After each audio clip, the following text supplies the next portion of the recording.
Agora é o seguinte, a gente vai receber ela. Eu disse que se não for a mais, é uma das mais amadas neurologistas desse Brasil.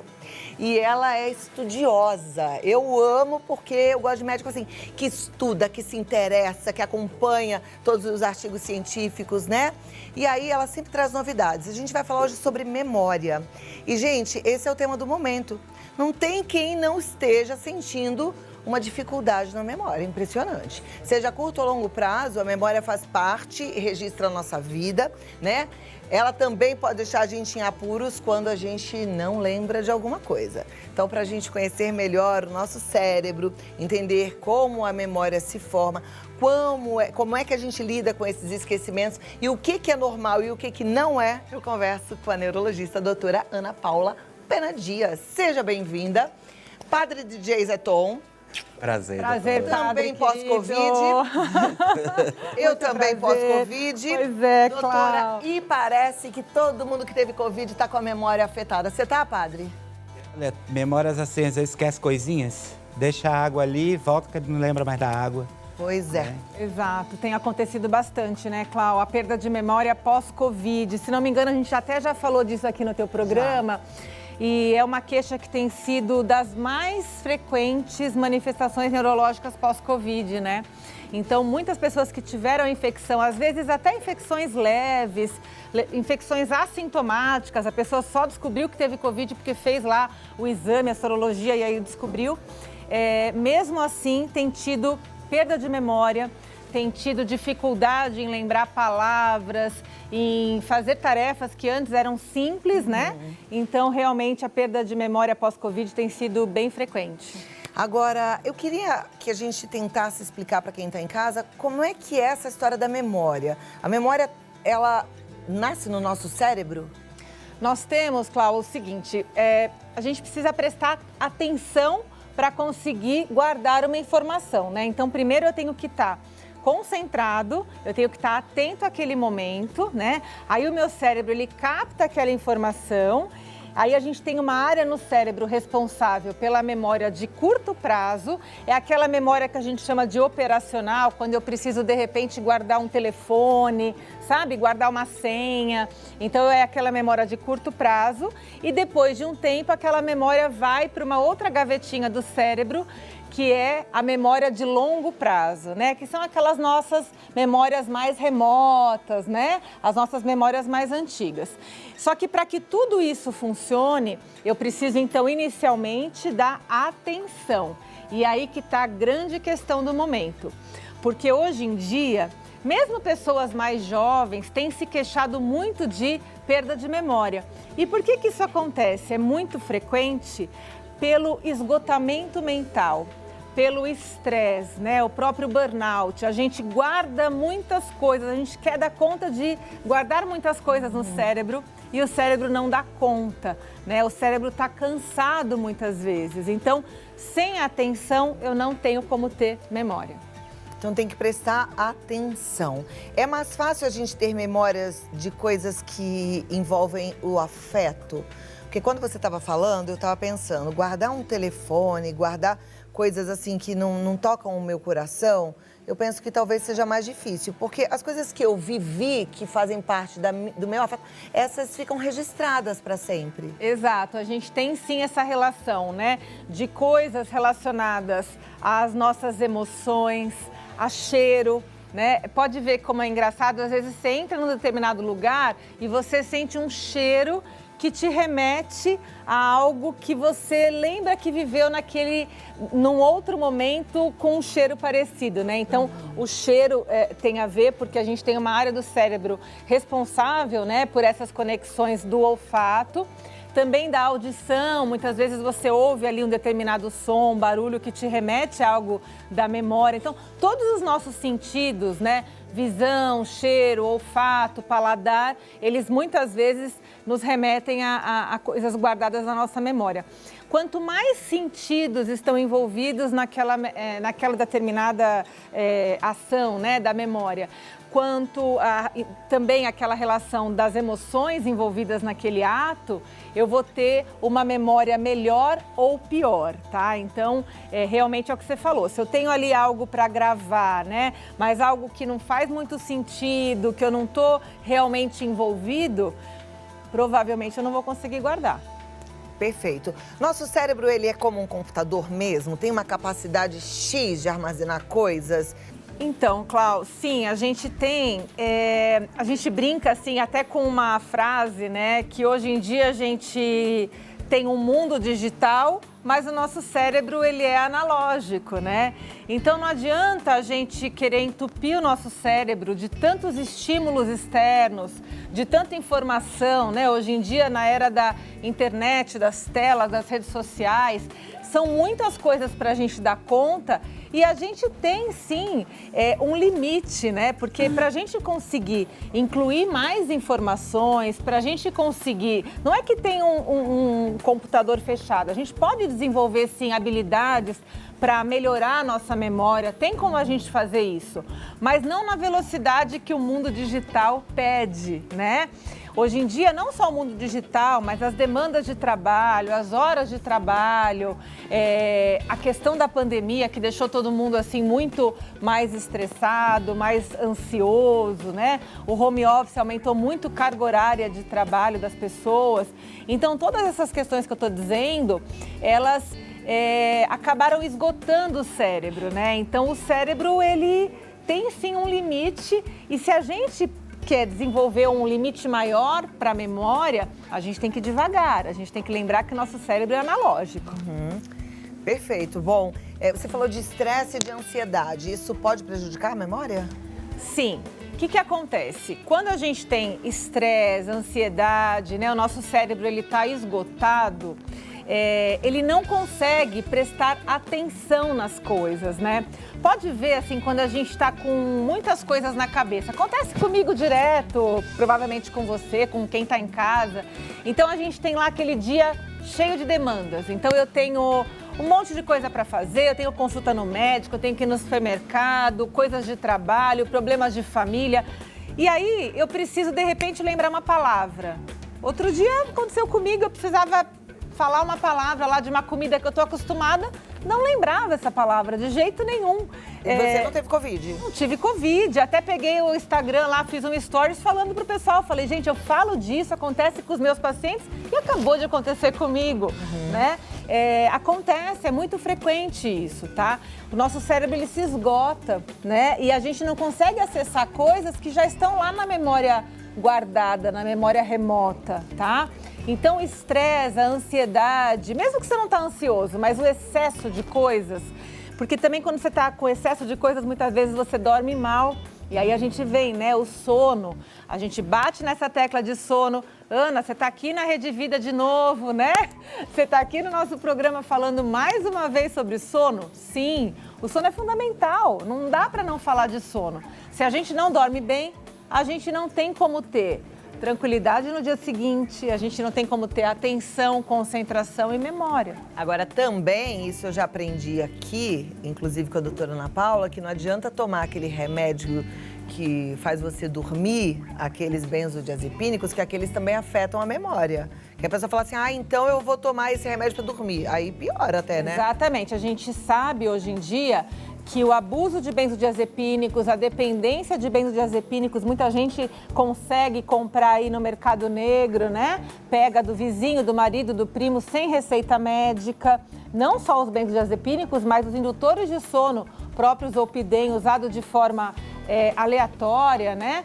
Isso também pode causar perda de memória, a gente sabe, a curto, médio e longo prazo. Antigamente, era muito comum as pessoas usarem anos de benzodiazepínicos, né? E aí, a gente está pagando esse preço agora que a gente vê pessoas com perda de memória. As pessoas chegam e falam, eu tô com demência. Você vai ver, muitas vezes, você consegue tirar, desmamar esse benzodiazepínico e a pessoa volta a ter memória preservada. Perfeito. Tem como você falou de memória preservada, mas tem como a gente melhorar a memória, fazendo algum tipo de exercício, tomando algum suplemento, não sei, existe isso? Tem um trabalho atualmente que saiu, que foi publicado, muito interessante, que mostrou que algumas atividades simples, né? Eu sei que quem está assistindo a gente, né? O teu público gosta muito dessas atividades manuais, artesanato, né? Culinária, coisas que a gente precisa, sabe?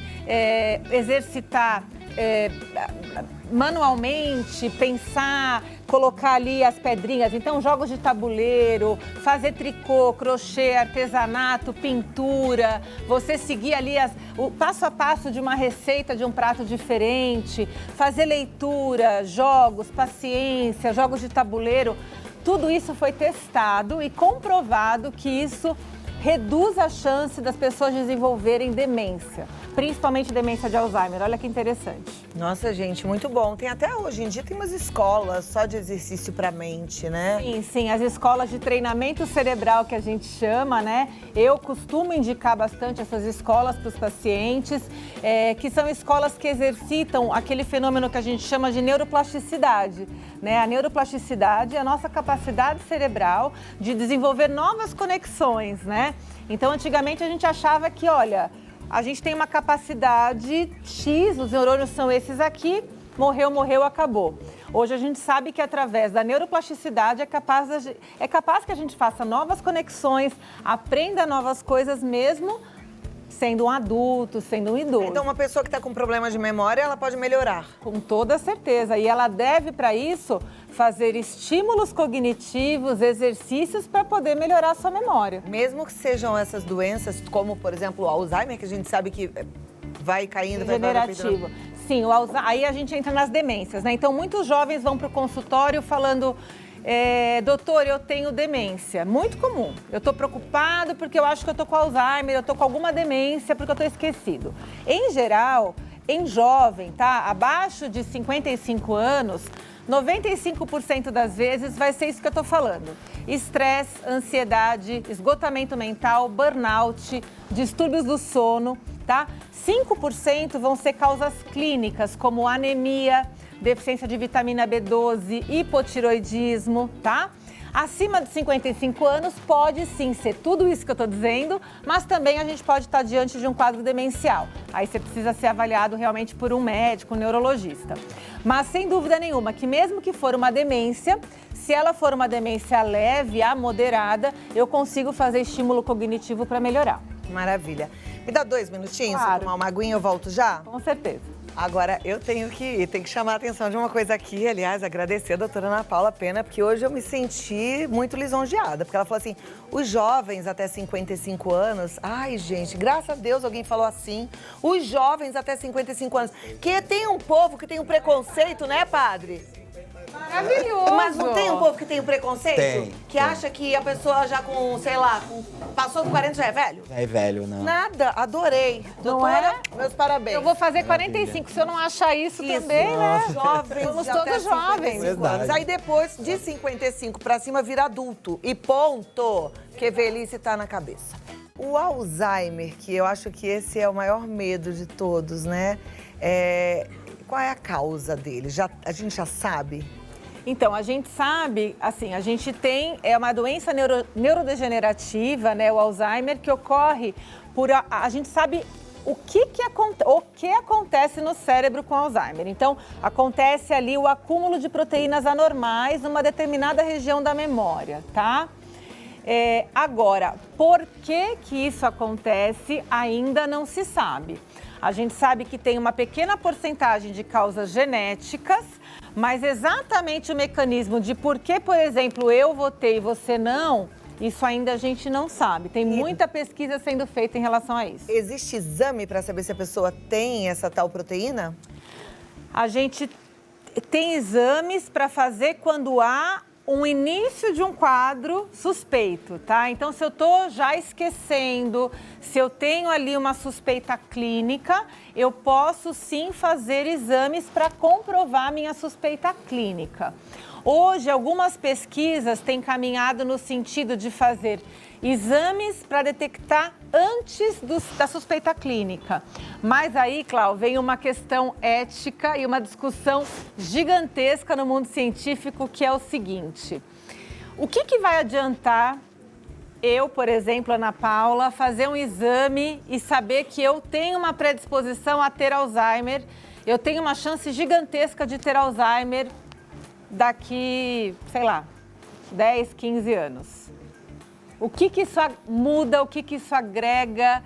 Será que isso não vai me gerar muito mais angústia, tristeza, desespero, de saber que eu vou ter algo que eu não tenho o que fazer, né? Então, isso tem uma discussão tão grande em volta que talvez seja por isso que essas pesquisas não caminhem tanto, por essa discussão ética por trás, tá? Mas não tem o que fazer ou tem?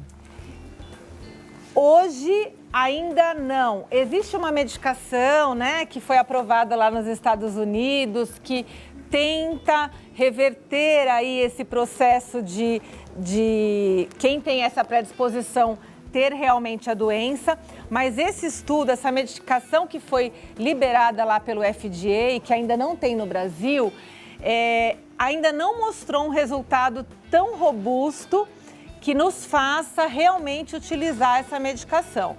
No mundo todo tem se discutido isso em congressos, aqui no Brasil, lá fora, que essa medicação ainda não se mostrou tão eficaz assim, tá? Essa medicação realmente foi aprovada, mas talvez a gente vai demorar ainda alguns anos para ter outras substâncias que a gente fala, não, vale a pena eu saber se eu posso ter, porque aí eu vou usar um remédio X que vai fazer eu não ter, por exemplo. Seria como se eu tivesse um pré-câncer, né? Então eu tenho uma chance de ter câncer, mas se eu tomar ali um quimioterápico muito potente, eu não vou ter aquele câncer. Hoje a gente ainda não tem isso. E eu li alguns estudos falando sobre o canabidiol. O que você pensa sobre isso? E alguns falam que realmente é bom, é eficiente, ajuda muito no combate da perda de memória. Eu não sei se Alzheimer, acho que não, mas a perda de memória. Não, na verdade, assim, o que acontece, né? Os estudos científicos que comprovam tem muita pesquisa sendo feita em relação ao canabidiol. Realmente tem muita coisa sendo feita com Alzheimer, com Parkinson, com esclerose múltipla, tá? Realmente um ramo aí da medicina que tem crescido bastante. Mas nós temos que trabalhar com aquilo que tem evidência científica, aquilo que realmente mostrou comprovação. Hoje, Cláudia, talvez daqui 1 ano ou 6 meses eu venha aqui e a gente mude completamente essa história, tá? Mas hoje, na neurologia, a única condição que está realmente aprovado o canabidiol é para epilepsia de difícil controle, para quem tem muitas crises epiléticas que não consegue reverter. Para Alzheimer, a gente ainda não tem esse benefício. O que hoje está mais perto de se usar para Alzheimer é para pacientes muito graves, acamados, que sofrem de dores crônicas. E aí seria mais para dor e para o fato de estar acamado, no sofrimento, no sentido do paciente terminal, do que no sentido de melhorar a memória, a performance cerebral. Isso, com certeza, hoje ainda não. Eu acho interessante porque durante a minha vida inteira eu ouvi falar que, não falando do canabidiol, agora falando de maconha, né? As pessoas falavam assim, quem fuma maconha perde a memória, porque perde queima mesmo os neurônios. E aí, de repente, as pessoas falam que estimula a memória. Não. Assim, estimular a memória realmente tem muita coisa sendo... assim, a indústria do canabidiol, a gente tem que tomar um pouquinho de cuidado, porque é uma indústria que vai render muitos milhões aí, tá? Então, tem muita gente falando coisa aí que não faz muito sentido em rede social. A gente tem que ter muita cautela e realmente as pessoas têm buscado os consultórios de psiquiatras, de neurologistas em busca do canabidiol, achando que ele é a grande solução para tudo, tá? Hoje, os estudos mais robustos estão na linha da dor crônica, tá? Para alívio de dor crônica. como eu falei, no Brasil, epilepsia de difícil controle, espasticidade, que é aquele paciente que tem aquela posição muito rígida, decorrente, por exemplo, de esclerose múltipla, que é o que mais a gente está usando, né? Agora, estudos em relação ao Alzheimer, ao Parkinson, ainda não tem assim, uma comprovação científica para que a gente possa utilizar. Perfeito. Olha, a gente aprendeu bastante sobre memória hoje. Uma coisa que chamou a minha atenção foi que quanto mais sentidos a gente envolve no aprendizado, na percepção de algo, maior será a chance da gente lembrar. Aí eu lembrei, primeiro das meninas, que você falou que elas viriam aqui.